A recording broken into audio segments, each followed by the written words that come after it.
So that was my Rube Goldberg project. So to start out, I had the proclamation line, which is this blue piece of masking tape.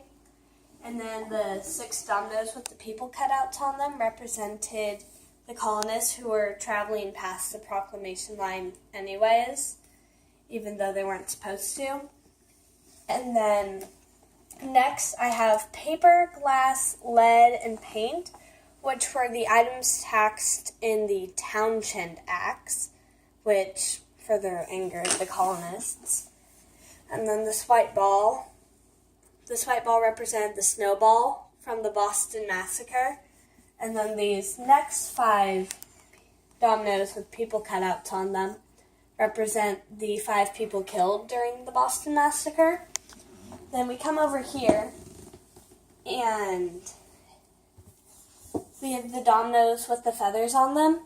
That represents the Sons of Liberty, who dressed up as Mohawk Indians during the Boston Tea Party. And then I had dropped a box of tea with a packet of tea on it into a bucket of water, which represents them throwing the tea into the Boston Harbor. And then here I have these little blocks to represent ships. So these ships over here were the British ships that were blockading Boston Harbor and putting it on lockdown as a part of the Intolerable Acts. And then right here, I have the house to represent the Quartering Acts, which was another part of the Intolerable Acts.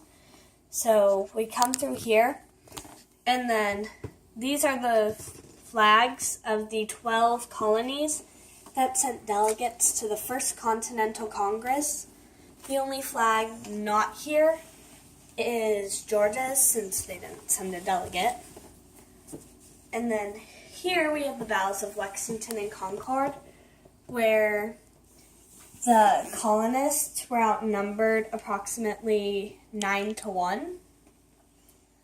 And so we have 18 red blocks to represent the redcoats.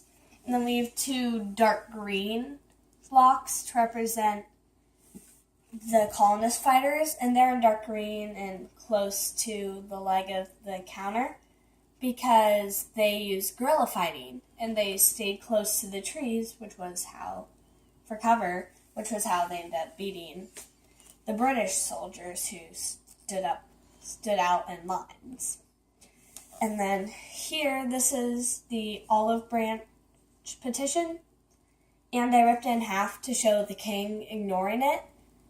And then I have Thomas Paine's Common Sense, and then finally the Declaration of Independence with George Washington and other colonial fighters celebrating our first 4th of July.